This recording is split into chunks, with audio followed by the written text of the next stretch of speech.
స్వాగతం. చెప్తా మీకు మాత్రమే ఛానల్‌కి.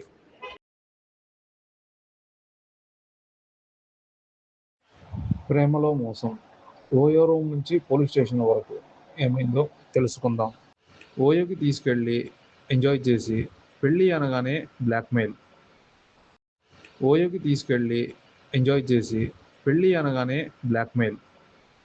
పెళ్లికి ముందే ఫిజికల్ కాంటాక్ట్ పెట్టుకోవడం చాలా ప్రమాదకరం. ఇలా చేస్తున్న చాలామంది తర్వాత తాము మోసపోయామని పోలీసులను ఆశ్రయిస్తున్నారు. అసలు ఆ యువతి విషయంలో ఏం జరిగింది? ప్రియుడు ఎందుకు బ్లాక్‌మెయిల్ చేస్తున్నాడు? పూర్తి వివరాలు తెలుసుకోవడానికి ప్రయత్నిద్దాం.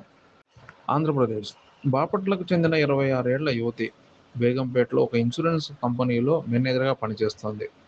అయితే ఆమె 2021 రాజమహేంద్రవరంలో ఎంఎస్‌సి చదువుకునే టైంలో ఇన్‌స్టాగ్రామ్‌లో ఒక ఫ్రెండ్ రిక్వెస్ట్ వచ్చింది.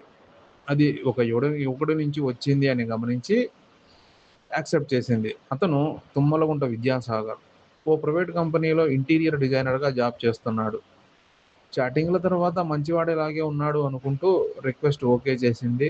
ఏముంది ఆ తర్వాత ఇద్దరు ఫ్రెండ్స్ అయ్యారు. చాటింగ్ చేసుకున్నారు. మొబైల్ నంబర్ ఇచ్చిపుచ్చుకున్నారు. ఇదే కథ ఇక్కడి నుంచి మొదలవుతుంది. అలా వీరి ఇద్దరి ప్రేమ వ్యవహారం మొదలైంది. కట్ చేస్తే అతను హైదరాబాద్ ఎస్ఆర్ నగర్ వచ్చాడు. ఏముంది ఇద్దరు చట్టాపట్టాలేసుకొని తిరిగారు. పార్కులెమ్మట, రెస్టారెంట్‌లెమ్మట, ఐస్ క్రీమ్‌లంటూ, చాక్లెట్‌లంటూ ప్రేమ పక్షుల్లా సిటీ అంతా విహరించారు. ఇక పెళ్లి చేసుకుంటాం, పెళ్లి చేసుకుందాం అనుకున్నారు. అలా చెప్పిన అతను ఓ మంచి రోజు చూసి ఆమెను ఎస్ఆర్ నగర్‌లోని ఓయో గోకుల్ బ్రాండ్ హోటల్‌కి తీసుకెళ్ళాడు. ఏముంది రూమ్ తీసుకున్నారు, తలుపు మూసారు, ఎంజాయ్ చేశారు. ఆ తర్వాత కూడా చాలా సార్లు రూమ్ బుక్ చేశారు. రూమ్‌కి వెళ్ళిన ప్రతిసారి పెళ్లి చేసుకుంటానని మాట ఇచ్చేవాడు. మాట ఇచ్చాడు కదా అని చెప్పి అన్నీ దానం చేసేది. దాంతో ఆమె ధైర్యంగా ఉండేది. 2022లో ఓసారి ఆమె గర్భం దాల్చగా బలవంతంగా అబార్షన్ చేయించాడు.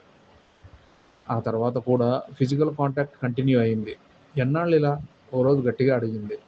దాంతో అతనిలో అసలు రాక్షసుడు బయటకొచ్చాడు. పెళ్లి గిల్లి లేదన్నాడు. దిక్కున్న చోట చెప్పుకో అన్నాడు.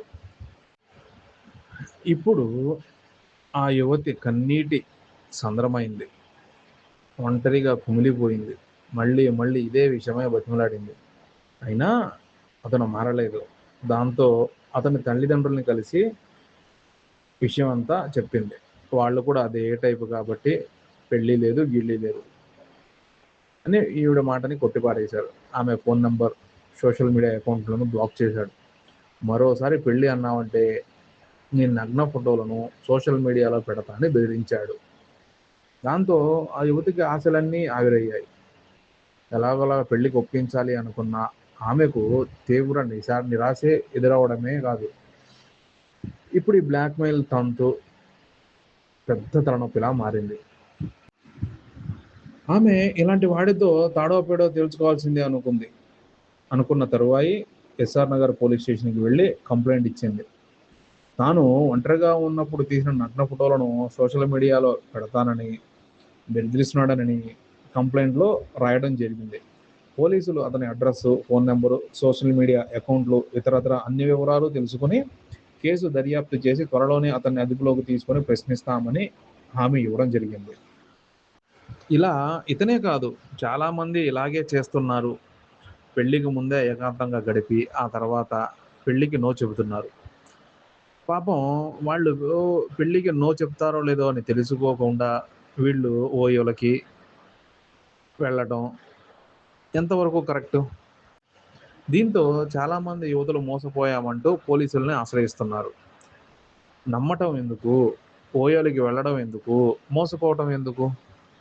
ఇలాంటి విషయాల్లో యువతులు అప్రమత్తంగా ఉండాలని పోలీసులు ఎన్నో సందర్భాల్లో సూచిస్తున్నారు. ఈ విషయంలో మున్ముందు ఏమి జరుగుతుందో వేచి చూడాలి. కానీ ఇలాంటి సన్నివేశాలలో సుప్రీంకోర్టు ఏం చెప్పింది? ఇలాంటి విషయంపై భారత సుప్రీంకోర్టు కొన్ని కేసుల్లో తీర్పులిచ్చింది కూడా. మాట ఇచ్చి పెళ్లి చేసుకుంటానని చెప్పి అమ్మాయితో ఫిజికల్ రిలేషన్‌షిప్ పెట్టుకొని తర్వాత పెళ్ళికి నిరాకరిస్తే అది ఫాల్స్ ప్రామిస్ ఆఫ్ మ్యారేజ్ కింద రేపుగా పరిగణిస్తామని సుప్రీంకోర్టు చెప్పింది. ముఖ్యంగా మోసపూరిత ఉద్దేశం ఉంటే అని తెలిపింది.